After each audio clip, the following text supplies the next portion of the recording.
Yo guys, Ponchy here, and today I want to show you how to master on your MPC Live II. Okay, so I have this song pulled up here that I did, which is also available on my BeatStars, by the way.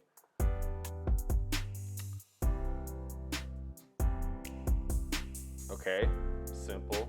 So the way to master on your MPC is you go to the mix section, and then you go to your mixer up top there and choose the masters. So, and then if you go over to the inserts over here, you have 4 slots for plugins for mastering. Now, interestingly, Akai has provided us with some mastering presets. So you go ahead up here and hit this Akai folder button, and then it'll bring you to these factory effects racks. Now, towards the bottom is a mastering section. Now, if you go to the mastering section, you have 3 presets that you can choose from, and for most people, the music that they're doing on their MPC Live should fit into one of these categories. If you happen to be doing some rock on your MPC, which I would find very interesting, and I would totally applaud someone trying to do some rock on their MPC, you would probably choose the pop one. But in this case, being as we're, you know, it's kind of more of a hip hop song, I'm going to go ahead and choose the hip hop plugin. So it fills up your inserts with 4 plugins here. So you have a parametric EQ, you have a compressor, you have a transient plugin, and then you have a maximizer. So I'm going to go ahead and disable the transient plugin for right now, and we'll come back to that in a bit. So let's go through each one individually. So the parametric EQ, go ahead and hit the edit button here. Now you'll notice that each frequency band, high, high mid, and low, they're all boosted a little bit, except for the low mid is actually cut a little bit. So the thing about that is I tend to EQ when I'm mixing, so that means well before I get to the mastering stage. So in all reality, I'm going to go ahead and turn down this EQ because I don't want to boost frequencies that I've already attended to in the mixing process. So 3.1 dB at 15.2 kilohertz, that's probably, I can already guess that that's probably going to be too much boost. So, but what I want to do is kind of preserve the EQ curve that they've laid out for me here.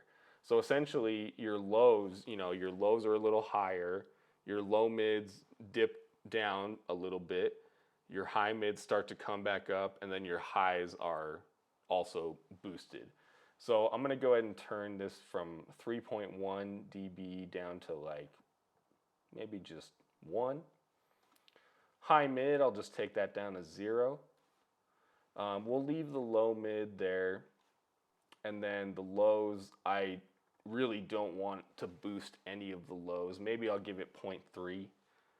If I need more, I'll come back to it. But the thing is, when I was mixing, and also depending on the kits that I chose, the kit, especially for this song, already has a good amount of low end. Not to mention there's an 808 bass on it. So I don't really need that extra low end because I know that as soon as I take this out to my car or whatever, it's gonna sound really blown out on the low end. So we're gonna go ahead and leave that there. That's pretty good. Not too much boost. I'm not gonna mess with the frequencies right now.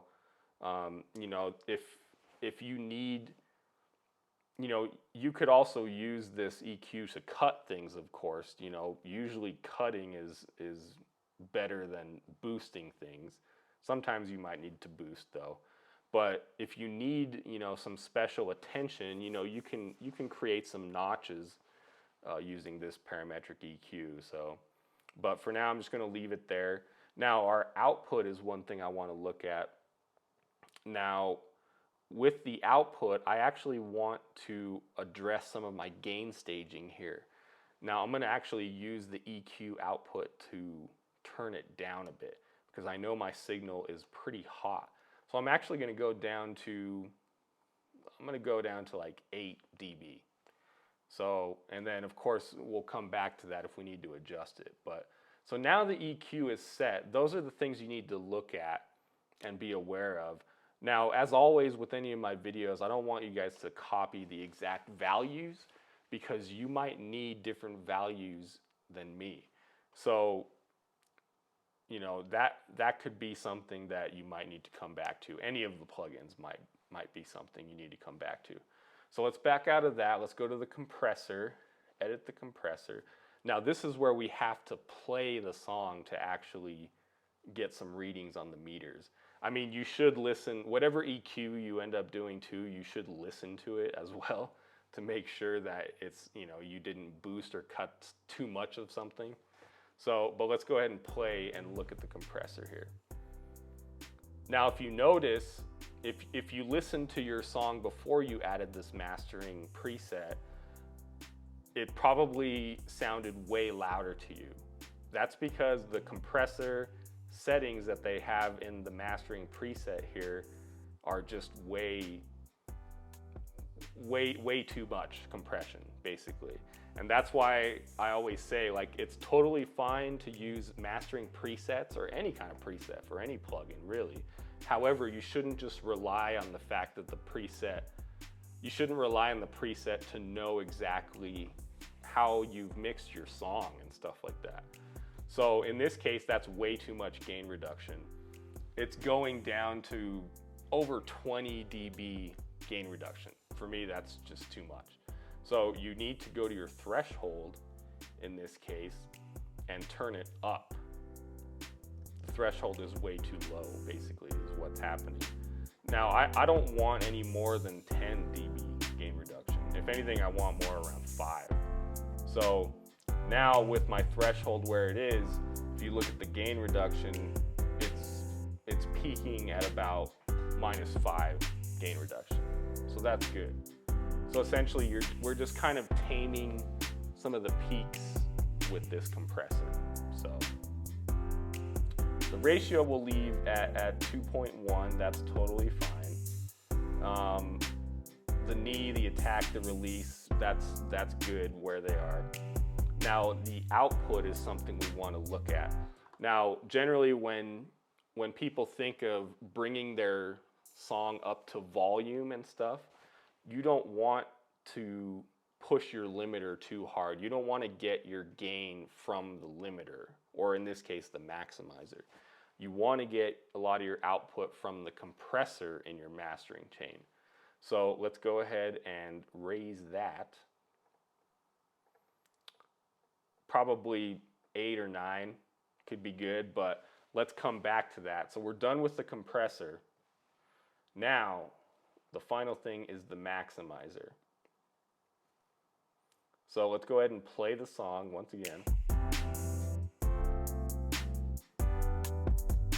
Now what I'm looking at here is again the gain reduction, because a maximizer or a limiter is still just a compressor. It's set differently though, however, than a regular compressor. So I have about 10 dB of gain reduction at peak. So that's not too bad. You know, maybe I'd want a little bit less gain on my compressor. So I'm gonna go back to the compressor, turn the output back down a little bit, and then go back to the maximizer. And that's a little bit better. Essentially, we want some dynamic range. You know, no matter what kind of style of music it is, you don't want your song to just be at 0 dB the whole time, you know. Dynamic range is basically the distance between the peak, which is 0, and whatever is the lowest part of the song. So, or the lowest part at any given time. So also a thing we want to look at here is the ceiling, which is another way of saying your upper limit or your limiter. So we don't want the ceiling to be right at 0 dB. Most people like to do -1 dB, but you know, if you really want to squeeze every ounce of volume you can out of this thing, then you can do it at -0.2. So I'll show you that for now, but just know that most of the time I would probably just leave it at -1. But you know, in this case, let's go hard. You know, you only live once, as they say. So the ceiling -0.2, the look ahead and the knee, you can go ahead and leave those where they're at. The release, leave it where it's at. And now LF mono, that basically means that everything under that frequency in LF mono will automatically be set to mono. And the reason for that is because unless you're doing some crazy stuff with like 2 bass guitars, for example, and you have them panned hard left and hard right, you want your bass, you want your low end to be smack dab in the center, meaning it's the same in the left speaker as it is in the right speaker. So that's how you want to look at that. So by default, this preset has it set to 100 Hertz.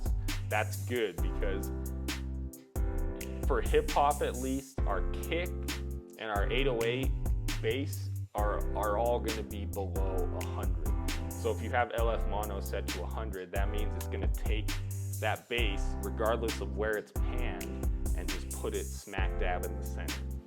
So again, unless you're doing something involving, you know, unless you're specifically doing stereo bass, which in that case you would want your LF mono to probably just be at 0, or maybe, you know, down at 30 or something like that.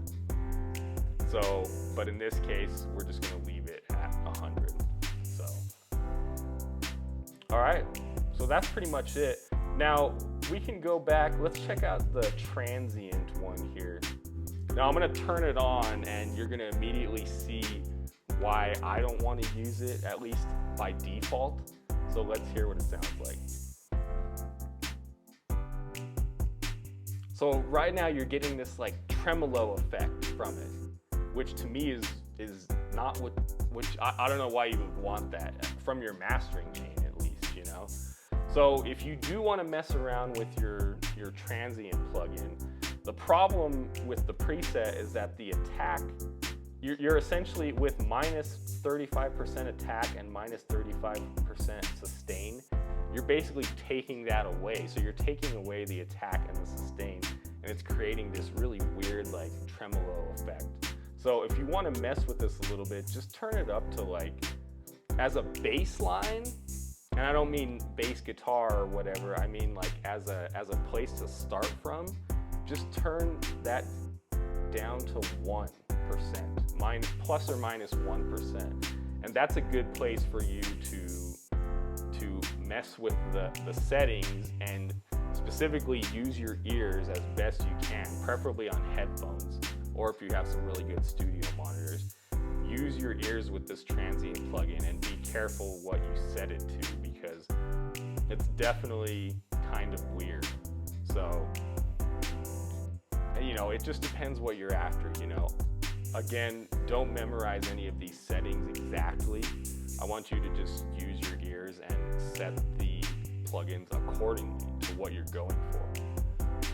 So that's pretty much it for this. I'm gonna just leave that there. So hope that helped you guys. If you have any questions about this, definitely leave a comment down below.